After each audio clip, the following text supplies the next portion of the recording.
Would you like to know how the rich do Disney? Well, somebody has fully exposed it. It's from a channel called Hey Bricky.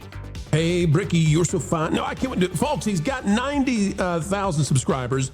He needs to be at 100K. This is a really great expose. It's called Disney VIP Tours, what Disney is really selling. We recommend you go watch the entire thing. We're going to play just a few clips of it. But Hey Bricky has exposed how the rich go to Disney and what we've been telling you for so long. That is, you're getting hosed if you're the middle class. Why? Because the uber rich don't play by the same rules. Now, he's exposing it with the VIP tours. You've probably seen these folks with the plaid walking around, taking those who like to pretend they're celebrities. Sometimes they are, usually they're not. Here is his expose. We'll play 2 clips from it. Here we go. What if I told you Disney operates 2 completely different parks at the same time? Same park, same crowds, same attractions, but 2 entirely different realities. On President's Day, I tested it, and the results will change how you see modern Disney. Whoa, 2 different parks, 2 different experiences. Culture, it's exactly what we've been saying here, that there are 2 different experiences. There's the whale experience. The whale is those who can pay anything and will pay anything for a once-in-a-generation spend. They're the ultra-rich, the ultra-elites all over from globally. Culture, they're having a completely different experience than the average person, and the average person's experience is declining significantly. Culture, your thoughts on this being exposed now?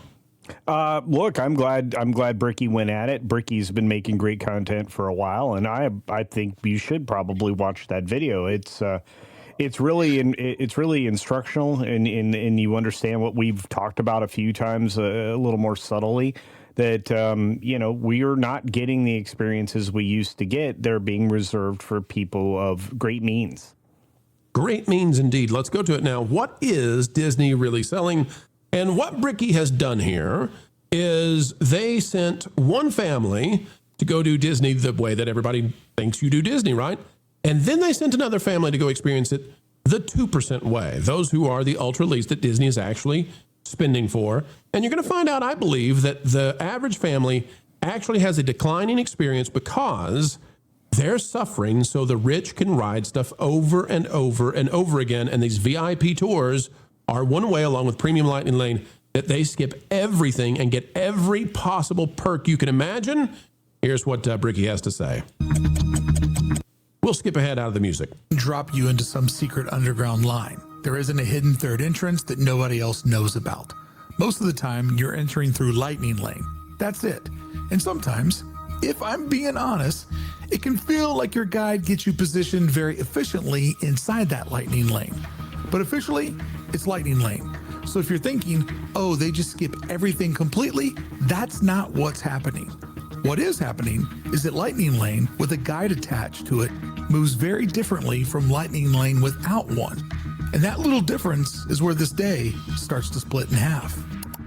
Because it's 2:30, 30 minutes into our experiment, the VIP guest has already ridden Slinky Dog and is now walking onto Tower of Terror. Meanwhile, our standby guests, they're about 1/3 of the way through their 100-minute wait. All right, let's say it again. If you've got a VIP guide, you go in Lightning Lane every time, but Lightning Lane suddenly starts moving differently than even the people who paid for Lightning Lane. Meanwhile, if you don't have the VIP tour guide and you're just a standby person, you're not even a little Lightning Lane plebe. If you're just a standbyer, you are 1/3 of the way through a more than 1 hour, a 1.5 hour wait. You're half an hour into it, 1/3 through this thing to get on Slinky Dog, and they've moved on and they're going to ride other things. And what else are they going to do? They're going to ride all these rides. They're going to go sit down and have a gourmet lunch. They're going to have the best of the best. They're going to get placed in the primo spot for the fireworks. Not you. You don't get to sit there. It doesn't matter how early you get there. You don't get it because you don't have a VIP guide. This is the secret system, along with the Lightning Lane Premium Pass that's like $400 plus per day. This is how the ultra rich are having all the fun they want to, and this is what's driving up the revenue per customer that Disney touts every time in the shareholders report. MJ, there are 2 Disney worlds to experience, and unless you have vast amounts of resources, you don't get to have what the ultra rich do. Absolutely. It's a shame that we came down to this level of excluding everyone and not everybody being able to have a great time. I mean, just your ticket in the park, you're talking about $200 a day per person. And that, it doesn't even matter. I noticed with the tickets for the kids, it doesn't even matter. You might as well just put them at the same price as an adult. What is it? $2 off, $3 off. It's a shame. Or MJ, if you're uber rich, what they found was $750 a day. And the problem I have, MJ, is I'm not angry that the rich get extra stuff. That's the case everywhere all the time. I got that, okay? Capitalism. What I am frustrated about is that Disney has elected to, and this is the criticism that Eisner made. I am frustrated that what Disney has elected to do is offer services to the ultra rich to the detriment of those who are not ultra rich, because the ultra rich get to skip the line even faster than if you pay for Lightning Lane. They're skipping the line in a especially fast way. And what does that do? It slows down the line for everybody else. And again, if I get there 2 hours early to watch the fireworks with my kid and I want them to get the perfect spot and I'm there 2 hours early, still doesn't matter. No. Because the ultra rich are getting those spots, not you. Go back where you belong. That's why I have a problem with this, MJ. And that's what is being exposed by this YouTuber. And it's a phenomenal job they've done. Mm-hmm. Yeah, no, for sure. They're paying for the VIP tours. They got the best, Lightning Lane passes and all of that. But if you go at the right, that's why we always encourage you, go at the right time of year so you don't have that issue. Half of the time we go, we don't even need to wait long to go on a ride. And you're actually laughing at those waiting that paid for the faster service because you're boarding just about the same time. It just okay, that's the other side of this. Yeah, it's actually cuckoo. That's the other side of this. The rich inversely, when it's not crowded, they're getting hosed because they don't know there's not even a line to skip anymore. No, and they're paying to skip lines that don't exist. Exactly. Right. And we understand that they have the restaurants, like you said, for fine dining. Great. If you want to spend $400 on lunch, go ahead, do that. That's why they have other places that you can have, bring your own food or just find another place in the park that's not that expensive. But it's a shame. And like you said, I'm very glad that they exposed this and they made it a video to educate those who need that. But the rich will always overspend on they don't want to be in lines with, they just don't have time, right? Time is everything for them. So if they get a false promise, oh yeah, just buy this pass and you don't have to wait in line, and it's a gimmick. They're going to eat it up. Yeah. Here's a credit card, charge it, put everything on there, put the fireworks show on there as well. Whatever. It's a shame that it came down to this though, but I really feel like everybody should be able to enjoy the parks and everything that it has to offer without having to shed more money. That's my opinion. Now, culture for $750 though per person, the ultra rich don't have to worry, and then maybe that's what it's about. They don't have to check and see what the crowd's going to be. Maybe they don't care if there's a line. They just know there's never going to be a line. No line for them. No worries about reservations for the best restaurant. You just get in. So at $750 per day for a family of four, what is that, about $3,000 for a family of four? And then you say, okay, plus taxes, $3,500 per day for a family of four.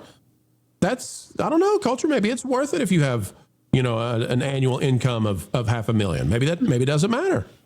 Yeah, I wish I could say that I don't think, I think that's a nice basic starting price, but I think by the time you've added 3 meals, you need to tack on another $300 per person. So yeah, it's basically $4,000 a day. And look, I mean, if you're looking for a premium experience, and as MJ pointed out, one that, is hassle free, a lot of people are going to jump on that option, whether or not it has the same value all year long as it does very specifically on certain days. If you want to have a premium experience on the 4th of July, then that's a different conversation. Everybody else is going to be, dragging in the lines, and you're not. So right. there's an upside then. Here's a fun quote. Fear the Crab Cat says, down with Club 33. Now, I don't have a problem in the world with Club 33. And the reason I don't care about Club 33 is because it's a very expensive, extremely expensive offering that Disney gives for the biggest fans I've never been to Club 33, been invited, haven't gone. We have people in our organization who have gone to see what it is, and they've been taken by friends, and no kickbacks or anything like that. But I don't have a problem with Club 33 because it doesn't affect the other guests.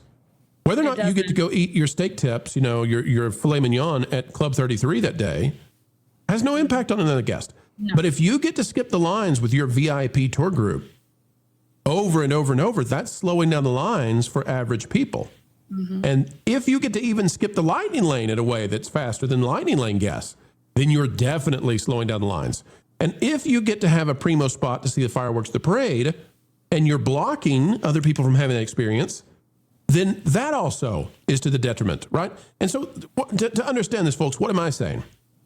I'm saying that the little girl who comes from a middle-class family, who they can barely afford to go to Disney, I want her to have a great experience. And I don't want her to leave Magic Kingdom only riding 7 or 8 rides and having a lot of downtime and standing for 4 hours in lines because the ultra rich just keep riding the stuff. I want the little middle class girl, and we don't talk about lower class because they can't get in. There's no way. Disney just virtue signals to them. But I want people of different socioeconomic statuses. I don't want the wealth of a child to matter to what kind of time they have at the parks.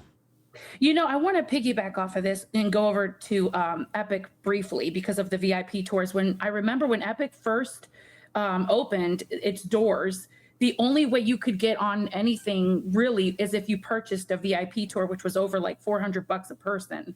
And I was wondering, I'm like, why did they do that? It's like you have to buy your base ticket plus get on that VIP package if you wanted to experience all of the attractions at that theme park. Was it just because it had just opened, or was it really a tactic that they were doing to get more money? Because you're talking about now over between $500 to $600 a person for Epic Universe. My brain was like trying to think about it. I'm like, what was the strategy here? Was it really to get everyone? Yeah, you can get on Ministry of Magic. That's the only way you can do it is if you buy the VIP package. And they sold them out. If you check the calendar, they sold out like crazy. So I don't know. So I try not to judge any park on its first year. There's different things being tried out. The employees are trying to figure out the pathing and handling crowds. So I try not to make any judgment. Same thing with like when Animal Kingdom first came out the first year. Mm-hmm. We're not going to judge that park the first year. So I don't have a good answer for you on Epic and exactly, whether or not that was a money grabbing, attempt, or if it was a new park with new management trying to figure it out. And how do we do this? So we'll see how things shake out this year. But as of right now, I don't have the sense that Universal is employing a VIP tour system at the level of Disney. I don't have that sense, but folks can tell me if I'm wrong, and we'll be happy to check it out and see. Mm-hmm. So, all right, folks, that's where we will leave it for now. But please, we beg of thee, get over there and watch this video by Hey Bricky. Whether you end up subscribing to their channel or not, whatever you think of the channel, this is a video that you need to see. It's phenomenally well done, and it exposes what we've been telling you all is happening under the thumb of the mouse. Leave no doubt, they're hosing the rich, the middle class, and they don't care about the poor. Thanks for watching That Park Plays News. For more information, consider checking out www.thatparkplace.com. And don't forget to subscribe, share, like, and send this out on your favorite social media accounts.